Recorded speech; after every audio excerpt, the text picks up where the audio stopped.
దేశవ్యాప్తంగా ట్రేడ్ యూనియన్లు సమ్మె సైరన్ మోగించాయి. కేంద్ర ప్రభుత్వ విధానాలకు నిరసనగా 10 ట్రేడ్ యూనియన్లు ఇవాళ రేపు సమ్మెకు పిలుపునిచ్చాయి. కార్మిక సంఘాలు మద్దతు ప్రకటించడంతో రవాణా స్తంభించిపోయే అవకాశాలు ఉన్నాయి.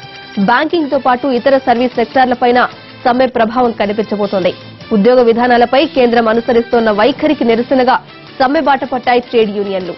దేశవ్యాప్తంగా 10 ట్రేడ్ యూనియన్లకు చెందిన 20 కోట్ల మంది ఉద్యోగులు, కార్మికులు 2 రోజులు సమ్మెలో పాల్గొంటున్నారు. కార్మిక వ్యతిరేక విధానాలు, కార్మిక రంగ సంస్కరణలకు వ్యతిరేకంగా ఈ సమ్మె చేస్తున్నారు.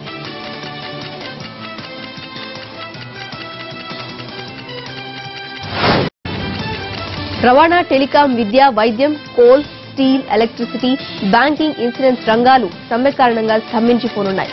దేశవ్యాప్తంగా బీజేపీ విధానాలకు వ్యతిరేకంగా జరుగుతున్న 2 రోజుల సమ్మెకు విద్యార్థికి, రైతు సంఘాలకు కూడా మద్దతు ప్రకటించాయి.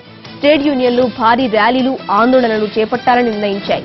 పార్లమెంట్ సమావేశాలు జరుగుతుండటంతో ఢిల్లీలోని మండీ హౌస్ ప్రాంతం నుంచి పార్లమెంట్ భవనం వరకు మార్చ్ చేయబోతున్నారు.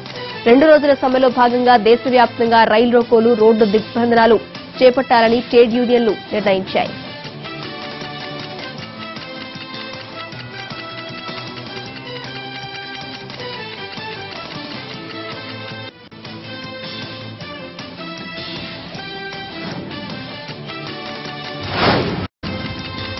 సమ్మె ప్రభావంతో ఈ 2 రోజులు జనజీవనం స్తంభించే సూచనలు కనిపిస్తున్నాయి. తెలుగు రాష్ట్రాల్లో రోడ్డు రవాణా సంస్థకు కొన్ని సంఘాలు కూడా సమ్మెకు మద్దతు ప్రకటించడంతో బస్సుల రాకపోకలపైన ప్రభావం పడబోతోంది.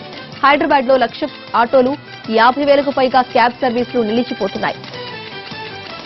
టీఎస్ఆర్టీసీ ప్రధాన కార్మిక సంఘం తెలంగాణ మజ్దూర్ యూనియన్ మాత్రం సమ్మెకు దూరంగా ఉంది. నిరసన బ్యాడ్జీలు ధరించి వీధుల్లో పాల్గొనాలని నిర్ణయించారు. మరోవైపు ఇవాళ రేపు తమ బ్యాంకింగ్ సేవలు యథావిధిగానే కొనసాగుతాయని ఎస్బీఐ ప్రకటించింది.